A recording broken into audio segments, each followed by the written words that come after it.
came here tonight because when you realize you want to spend the rest of your life with somebody, you want the rest of your life to start as soon as possible. Welcome to MsMojo, and today we're counting down our picks for the top 10 rom-com couples who are definitely still together. Where are you taking me? To the bed. For this list, we'll be looking at our favourite movie duos who definitely went the distance. Watch out for romantic spoilers coming your way. Did we miss any of your favourite soulmates? Let us know in the comments below. Number 10. Rachel and Nick, Crazy Rich Asians. Sometimes the fight is worth it, and that's exactly what Rachel and Nick from Crazy Rich Asians proved to us in 2018. The journey wasn't always easy. Finding out your boyfriend's family is in the top 1% of all wealthy people in Singapore is pretty rough. We're comfortable. That is exactly what a super rich person would say. Although they made a few mistakes along the way, these two always remained true to each other. This especially was important when Nick's mum disapproved of their union, but Rachel showed strength and determination by standing up to her in the end. I'm not leaving because I'm scared, or because I think I'm not enough.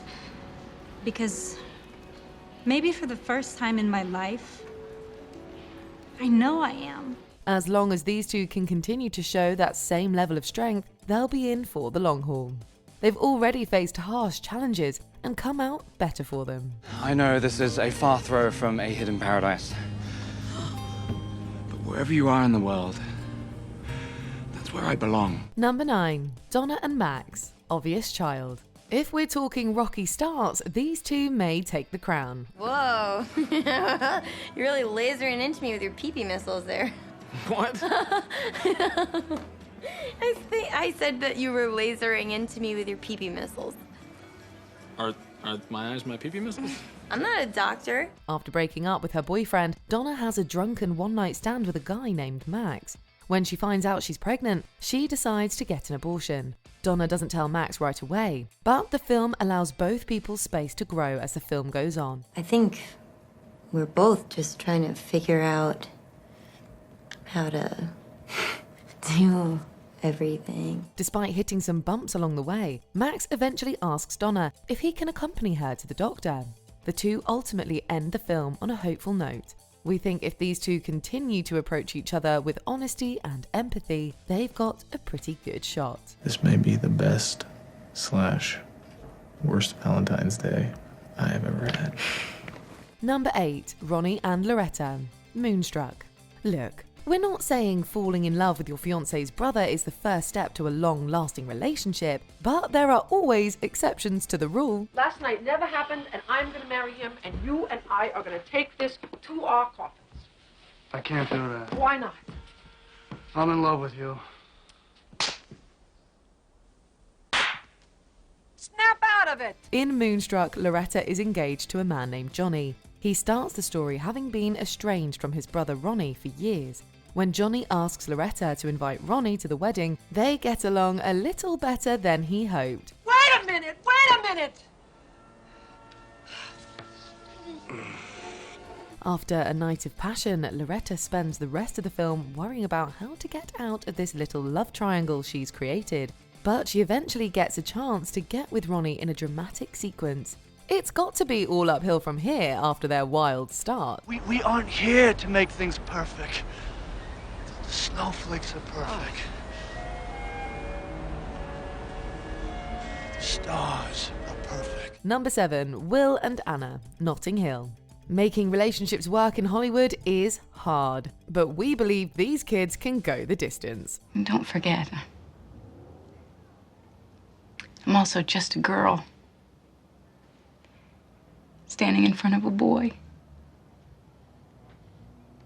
asking him to love her. In Notting Hill, Julia Roberts plays Anna Scott, a famous American actress, not unlike herself. While on vacation, she meets and falls in love with Will Thacker, a bookshop owner played by Hugh Grant. Probably best not to tell anyone about this. Right. No one. I mean, I'll tell myself sometimes, but don't worry, I won't believe it. The movie is wonderfully meta about the trials and tribulations of Hollywood. It's also thoughtful about how a couple might overcome those issues.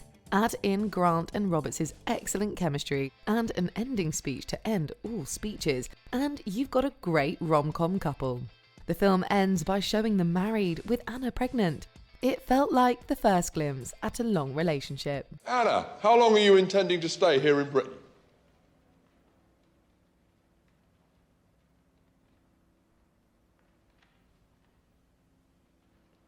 Indefinitely. Number 6. Amanda and Graham, The Holiday.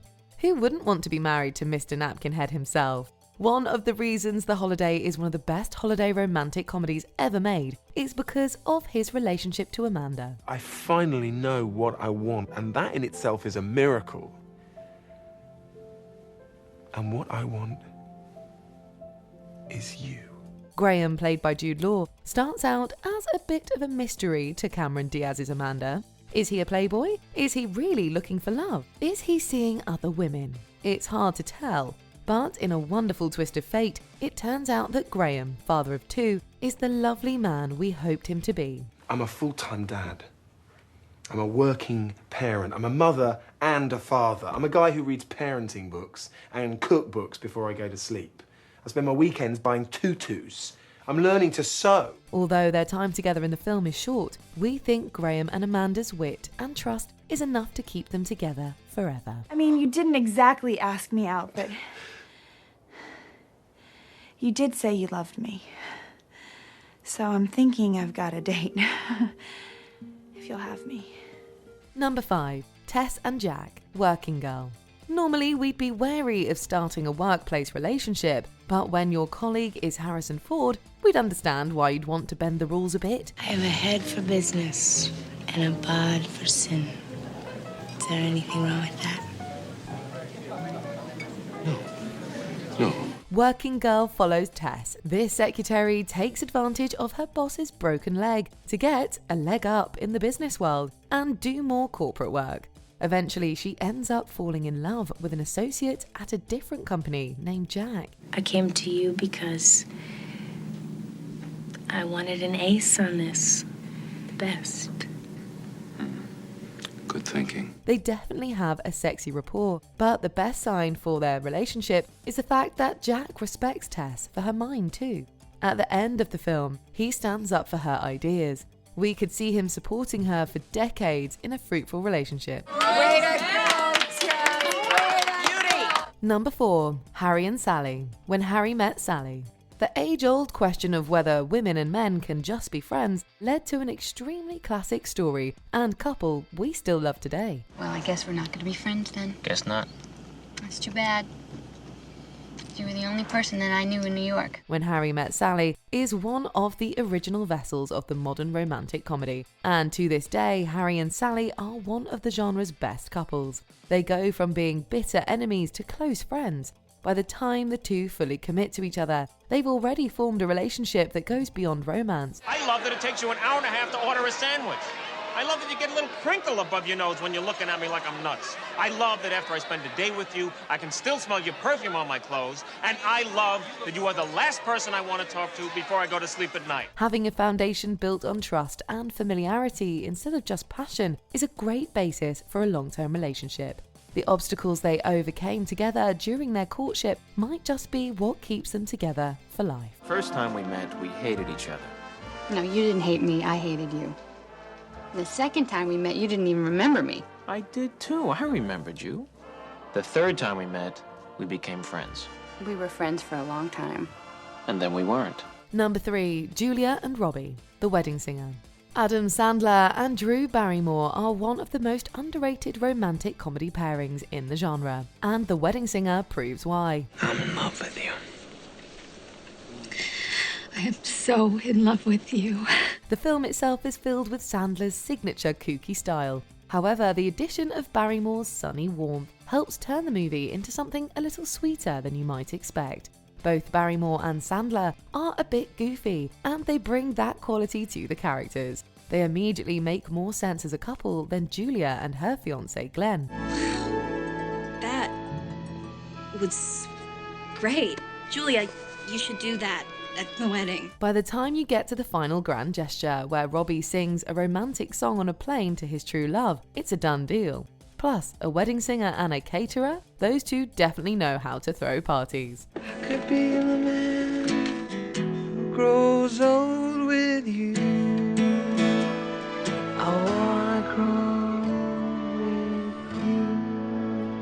Number 2. Tula and Ian, My Big Fat Greek Wedding. Throughout the 90s and early 2000s, John Corbett had a great run as an outstanding romantic leading man. The signature version of that character comes in 2002's My Big Fat Greek Wedding. I'm sorry, I asked you if I can date your daughter. Sir, she's 30 years old. I am the head of this house. Okay, may I please date your daughter? No! Corbett plays Ian to Nia Vardalos Tula, a Greek woman whose family is unhappy about her choice of non-Greek husband, to say the least. But does Ian ever complain? Absolutely not. He happily takes Tula and her family just as they are. You're a part of your family. And I'll do anything, whatever it takes, to get them to accept me. Because you're my life now. You're my whole life now. His good-natured persistence pays off, and eventually they have no choice but to welcome him. Once Ian gains the approval of so many people, it's pretty much a guarantee that he's not going anywhere. Oh, Taki. He looks Greek. Before we continue, be sure to subscribe to our channel and ring the bell to get notified about our latest videos. You have the option to be notified for occasional videos or all of them. If you're on your phone, make sure you go into your settings and switch on notifications. Number 1. Jenna and Matty, 13 going on 30. After making a wish that inadvertently sends her spiraling 17 years into the future, Jenna desperately searches for her best friend Matty. She's shocked to learn that she and Matty didn't stay friends. And then you picked up and threw at me with impressive force, I might add, the dream house that I spent 3 weeks building for you. And then you just stopped being my friend and never spoke to me again after that, ever. Jenna tries her best to rectify the situation between them, and the two begin to fall in love. However, there is one major obstacle in the form of Matty's fiancé. That impending marriage prevents things from working out for the two of them in that timeline. I moved on. You moved on. We've gone down different paths for so long. We made choices. I chose Wendy. However, when Jenna goes back to her 13-year-old self, she makes sure to secure her relationship with Matty. They end the movie happily married. Along with that plot point, Jennifer Garner and Mark Ruffalo's divine chemistry make us believe these two will go the distance. You want to know a secret? Yeah. You're the sweetest guy I've ever known. Do you agree with our picks? Check out this other recent clip from MsMojo. And be sure to subscribe and ring the bell to be notified about our latest videos.